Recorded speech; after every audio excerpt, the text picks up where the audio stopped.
Sir आपसे जानना चाहूँगी कि जितने भी छोटे बच्चे होते हैं इनको प्लास्टिक की बोतल में दूध पिलाना कितना हानिकारक हो सकता है? जी, बहुत बहुत ही आपने ये इम्पोर्टेंट क्वेश्चन पूछा है मैम। हमारे सोसाइटी में मोस्ट कॉमनली बच्चे जो माँ का दूध पीता ही है, उसके साथ साथ ऊपर से भी जब दूध पिलाना जब शुरू करते हैं, ठीक है, तो बॉटल कॉमनली यूज होता है।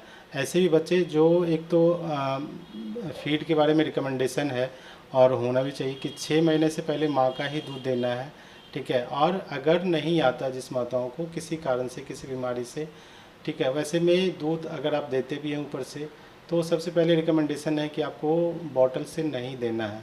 आप एक कॉमन छोटा सा उदाहरण लेके देखिए कि दूध कभी भी जब आप घर में बॉईल करती हैं या छोड़ देती हैं 8 घंटे, 6 घंटे, 7 घंटे, 8 घंटे, उसके बाद वो जम जाता है, ठीक है।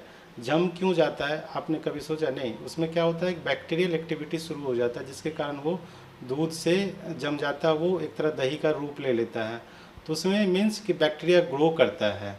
कोई भी भोज्य पदार्थ जो एक पर्टिकुलर टेम्परेचर पे हम रख देते हैं, रूम टेम्परेचर पे किसी भी कंटेनर में, तो उसमें बैक्टीरिया ग्रो होता है। सेम बॉटल से पिलाने से घाटा ये है, एक तो उसमें अगर आप अच्छे से एक ही बोतल को बार बार यूज़ कर रहे हैं तो उसमें आप कई सारी गलतियां होती है कि उसको हम अच्छे से धो नहीं पाते हैं। अच्छे से उसको अगर रीयूज़ करना है तो अच्छे से धो के उसको गर्म पानी में बॉईल करके फिर सूखा ड्राई करके फिर हमें रीयूज़ करना चाहिए, ठीक है। तो मोस्ट कॉमनली जो होता है बच्चों में, जो बच्चे जो बॉटल फीड पे है उनमें दस्त होने का सबसे कारण है इन्फेक्शन।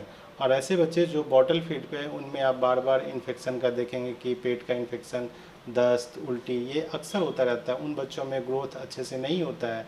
और बच्चों में यूजुअली 3 से 4 साल तक, 5 साल तक बच्चों में ब्रेन ग्रोथ बहुत इंपॉर्टेंट होता है। और उनमें अगर अच्छे से न्यूट्रिशन नहीं मिला, बच्चा अच्छे से स्वस्थ नहीं रहा, बार बार बीमार पड़ा, तो उन पर इफेक्ट होता है। तो इन चीज़ों को ध्यान रखना चाहिए, कोशिश करना चाहिए कि बॉटल नहीं यूज करें। उसके बदले अगर बच्चा छोटा है, ठीक है, साल भर से नीचे, तो उसको कटोरी चम्मच से आप दूध पिलाएं। बच्चा अगर उससे बड़ा हो जाता है तो छोटा गिलास से थोड़ा थोड़ा करके गिलास से आप दूध पिलाएं।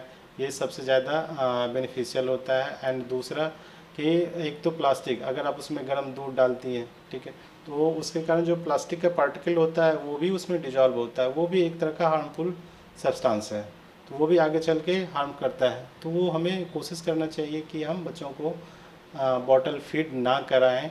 बॉटल फीड कराने के कई सारी क्या कहते हैं हानिकारक ये है नतीजा, जो कोशिश करना चाहिए कि ना यूज़ करें।